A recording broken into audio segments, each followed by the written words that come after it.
এই মুহূর্তে বড় খবরে নজর রাখতে হচ্ছে পাকিস্তানের জামাত বাহিনীকে বার্তা হাফিজ নঈম উর রহমানের।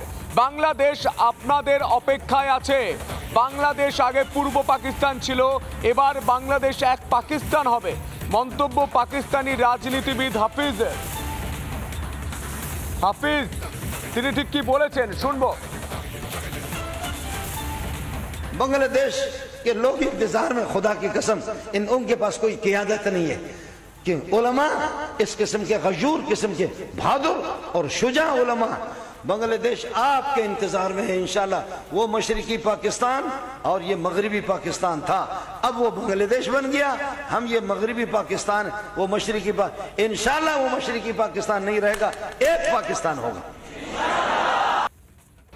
বাংলাদেশে আসবে নতুন স্বাধীনতা, এটা বলে বলে যারা গোটা বাংলাদেশকে অশান্ত করেছে সেই ডিপ স্টেটের দালাল, উগ্র মৌলবাদীদের দালালদের অ্যাকাউন্টে হাজার হাজার কোটি টাকার বিটকয়েন।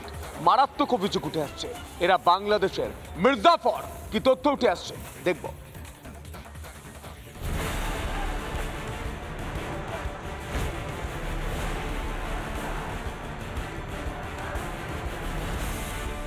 বাংলাদেশের মির্জাফর কারা? কারা নিজেদের স্বার্থ সিদ্ধির জন্য বেচে দিয়েছে বাংলাদেশকে? আমেরিকায় বিল ক্লিন্টনের পাশে দাঁড়িয়ে ইউনূসের সেই স্বীকারোক্তি মনে পড়ে? He is known as to be the brain behind the whole revolution.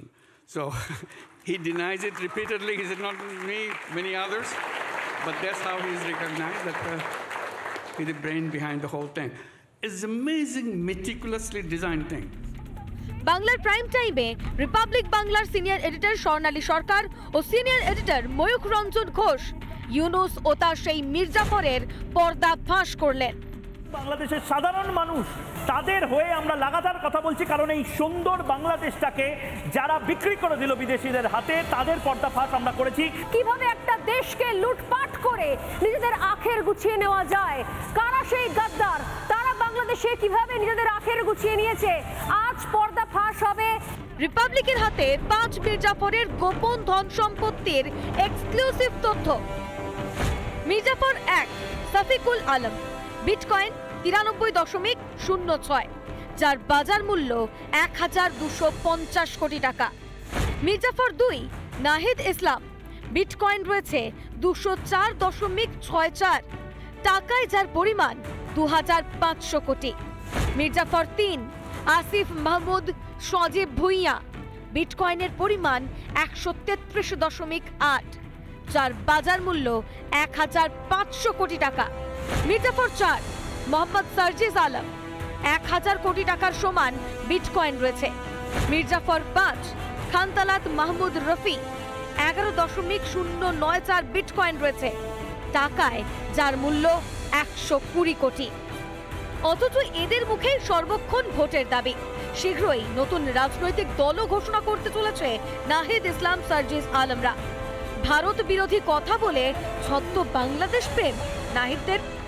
Sheikh Hasina সেখানে থেকে যদি রাজনৈতিক কর্মকাণ্ড করে, এর দায় ভারত সরকারকে নিতে হবে। সে যদি ভারতের থেকে তার বক্তব্য প্রচার করে, রাজনৈতিক মিটিং করে, তো এটার দায় অবশ্যই ভারতকে নিতে হবে এবং ভারত সরকারের কাছে আমরা এটা জবাব। ভিতরে ভিতরে বাংলাদেশকে শেষ করার চক্রান্ত করছে সমন্বয়করাই। এদের এত বাড়ি গাড়ি হয় কি করে? আসলে বাংলাদেশের সংস্কার নয়, বাংলাদেশকে লুটে পুটে খাওয়াই এদের মূল উদ্দেশ্য। বাইরে যতই স্বাধীনতা ও সংস্কারের কথা বলুক, এরা নিজেদের আখের গুছানোটাই এজেন্ডা এই তথাকথিত বৈষম্য বিরোধী ছাত্র আন্দোলনকারীদের। রিপাবলিক বাংলা। পুটে খেয়ে নিজের পকেট ভরেছে নাহিদ ইসলামের মতো কিছু লোক। নাহিদ ইসলামের কাছে বিটকয়েনের জমা রয়েছে হাজার হাজার কোটি টাকা। রিপাবলিক বাংলায় খবর সম্প্রচার হতেই মরিয়া নাহিদ, নিজেকে নির্দোষ প্রমাণ করতে মরিয়া নাহিদ ইসলাম তড়িঘড়ি নিজের ব্যাংক অ্যাকাউন্টের তথ্য প্রকাশ, সোশ্যাল মিডিয়ায় প্রকাশ ব্যাংকের স্টেটমেন্ট। আরে বলি নাহিদ ইসলাম, বিটকয়েনের তথ্যটা দিন, কত বিটকয়েন নিজের পকেটে ভরেছেন? আর এই বিষয় নিয়ে আওয়ামী লীগ নেত্রী তারা ঠিক কি বলছে শুনবো। অবৈধ অসাংবিধানিক দখলবাজ সরকার ডক্টর মোহাম্মদ ইউনূস, তার হাতে বাংলাদেশ, বাংলাদেশের অর্থনীতি, বাংলাদেশের শিল্প কলকারখানা, ইতিহাস, সংস্কৃতি সমস্ত কিছু বিপর্যস্ত। ডক্টর মোহাম্মদ ইউনূসের যে পরিষদ, তাদের আমরা দেখছি বাংলাদেশকে শোষণ করে শত শত কোটি টাকা দুর্নীতি করতে। তাদের ব্যাংক ব্যালেন্স, তাদের সম্পত্তি দেখে আজকের বাংলাদেশ হতভাগ। একমাত্র জামাত ইসলামের এজেন্ডা বাস্তবায়ন করাই ডক্টর মোহাম্মদ ইউনূসের লক্ষ্য উদ্দেশ্য বলে মনে হচ্ছে। আজকে শিল্প, সাহিত্য, ইতিহাস, সংস্কৃতি সবকিছুর উপরে জোর জুলুম করছে জামাত ইসলামী, এবং সেই জামাত ইসলামীর এজেন্ডাকে বাস্তবায়ন করছে ডক্টর মোহাম্মদ ইউনূস। বৈধ ইউনূস সরকারের বর্তমানে যে উপদেষ্টা আছে বা তাদের যে সঙ্গী সাথী আছে, তারা সবাই অর্থনৈতিকভাবে খুবই দুর্বল ফ্যামিলি লোক ছিল। তারা ছিল, বেশিরভাগই ছিল যে ছাত্র উপদেষ্টা যারা আছে বর্তমানে, তারা টিউশন করে একসময় জীবন চালাতো, কিন্তু বর্তমানে তাদের অ্যাকাউন্টে কোটি কোটি টাকা। তারা এসেছে দুইটা কারণে, নিজের পকেট বাড়ি করতে, এবং তারা এসেছে বাংলাদেশে জামাতিদের প্রতিষ্ঠিত করতে। বাংলাদেশে পাকিস্তানপন্থী ধ্যান ধারণা প্রতিষ্ঠিত করার জন্যই তাদের উদ্দেশ্য এবং তাদের আগমন। কাজে আমি বলবো এক কথায় যে এই যে ইউনূসের যে অবৈধ বাহিনী আছে, এই অবৈধ বাহিনী মূলত বাংলাদেশে জামাতপন্থা, পাকিস্তানপন্থা, এইসব মতবাদের প্রতিষ্ঠিত করার জন্য এদের আগমন এবং নিজের পকেট বাড়ি করার জন্য আগমন। বাংলাদেশে অনেক হয়ে গিয়েছে এই আন্দোলন খেলা। এবার খোলস ছেড়ে এই ছাত্র নেতারা নতুন দল করতে চলেছে। এই নাহিদের মতো কিছু ব্যক্তিত্ব যারা হাজার হাজার কোটি টাকার বিটকয়েন নিজের পকেটে ভরেছে। কি তথ্য উঠে আসছে, আর বাংলা এবং রিপাবলিক নেটওয়ার্কের তদন্তে একাধিক তথ্য সামনে। ভারতকে একটি জিনিস বলে দিতে চাই, আপনাদের সাথে আমাদের সম্পর্ক কি হবে সেটা আপনারা আপনাদের কাজের মাধ্যমে নির্ধারণ করবেন। সেই খুনি হাসিনাকে আপনারা আশ্রয় দিয়েছেন। শেখ হাসিনা সেখানে থেকে যদি রাজনৈতিক কর্মকাণ্ড করে, এর দায় ভারত সরকারকে নিতে হবে।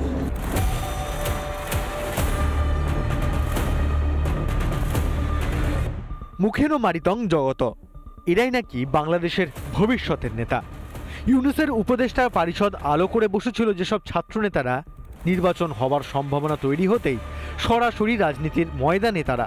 গুপ্তরাষ্ট্রের মদতে ভুয়ো অভ্যুত্থান ঘটানো তথাকথিত ছাত্রনেতারা এবার সরাসরি রাজনীতির ময়দানে। শুক্রবার আত্মপ্রকাশ হবে নতুন দলের। বৈষম্য বিরোধী ছাত্র আন্দোলনের নেতাদের নিয়ে দল থাকছে। হাসিনা বিরোধী আন্দোলনের শরিক জাতীয় নাগরিক কমিটিও। দলটির নেতৃত্বে প্রথমে 4টি পদ ছিল, পরে অন্তর্কলহের জেরে তা বাড়িয়ে 6টি করা হয়।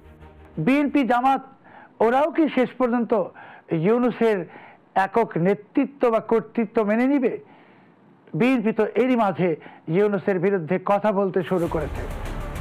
বাংলাদেশে নির্বাচন করাতেই হবে, তাই সময় থাকতেই রাজনৈতিক দল খুলে তৈরি থাকতে চায় তথাকথিত কোটা বিরোধী ছাত্র আন্দোলনের সদস্যরা।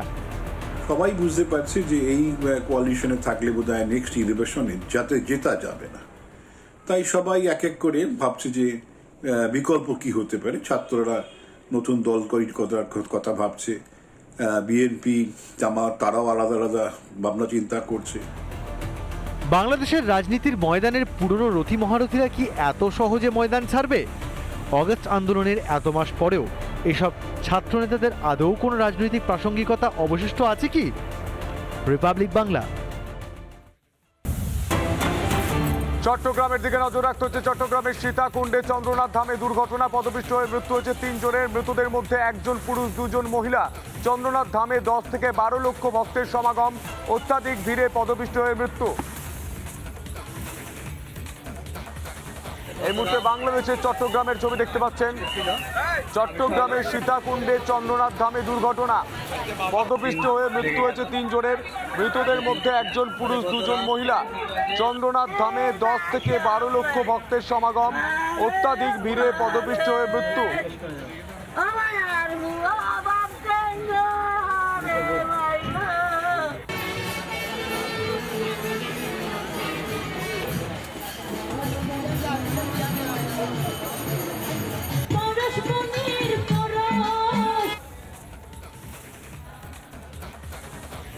এই মুহূর্তে আমরা সেই ছবি দেখতে পাচ্ছি, পদপিষ্ট হয়ে মৃত্যু হয়েছে 3 জনের। এই মুহূর্তে সেই ছবি চট্টগ্রামের সীতাকুণ্ডে চন্দ্রনাথ ধামে দুর্ঘটনা, পদপিষ্ট হয়ে মৃত্যু 3 জনের। বুক চাপড়ে চাপড়ে কাঁদছেন তাদের আত্মীয় পরিজন। নানা ধরনের কন্টেন্ট দেখার জন্য লাইক করুন, শেয়ার করুন আমাদের ফেসবুক পেজ, সাবস্ক্রাইব করুন আমাদের ইউটিউব চ্যানেল। পাশাপাশি অন্যান্য ব্রেকিং নিউজের জন্য অবশ্যই চোখ রাখুন রিপাবলিক বাংলায়।